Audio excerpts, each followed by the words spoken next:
Halachot, Chazak ou Baruch Rabotai, Besha Tova, on est le premier, Mar Heshvan, Rosh Chodesh, et on vient de lire dans la prière le Teilim, le psaume du Rosh Chodesh, c'est le 104, Barechi Nafshi.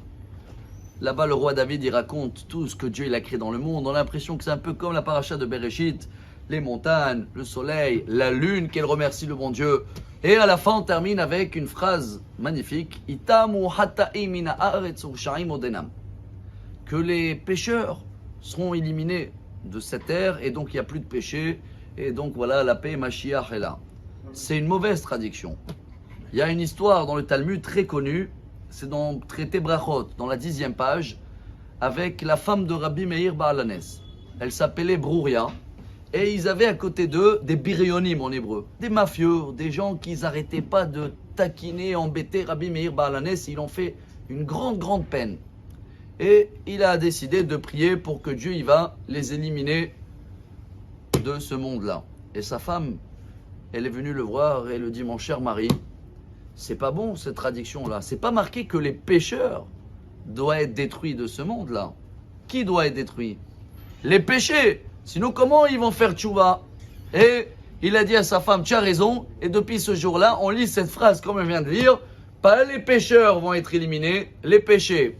Incroyable que le Midrash de la paracha de cette semaine, il amène cette histoire-là, j'ose pas le dire, c'est pas le Midrash, que Moshe il a dit à Noach, regarde le Maboul il porte ton nom.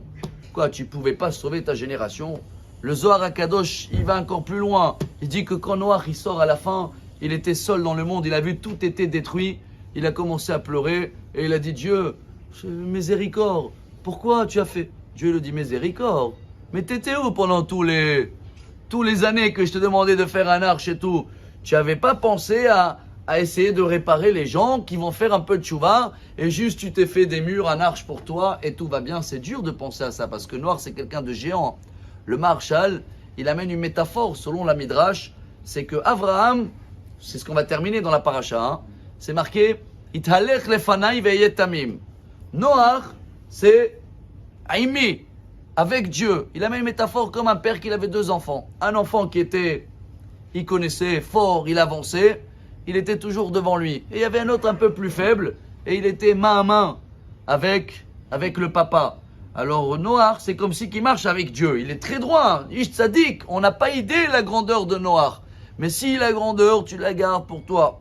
Et tout ce qui te gêne, tu veux l'éliminer, il faut revoir le psaume 104 du Rosh Chodesh. Et il faut toujours penser aller de l'avance, comme il faisait Abraham. On a déjà un petit peu parlé de ça au début de semaine, mais je pense que comme c'est Rosh Chodesh, on vient de lire ce Teilim, alors c'est beau de terminer avec ce message-là. Voilà une phrase qu'elle a été lue, et les initiales, un des deux, c'est grâce à Brouria, la femme de Rabbi Meir Baalanes, alors que Dieu fasse en sorte que tous les pécheurs vont réparer leurs fautes, et comme ça, dans ce cas-là, Bezrat Hashem, on va avoir un monde beaucoup plus pur, propre, Rosh Chodesh Tov ou Mevorach. Amar Rabbi Elazar,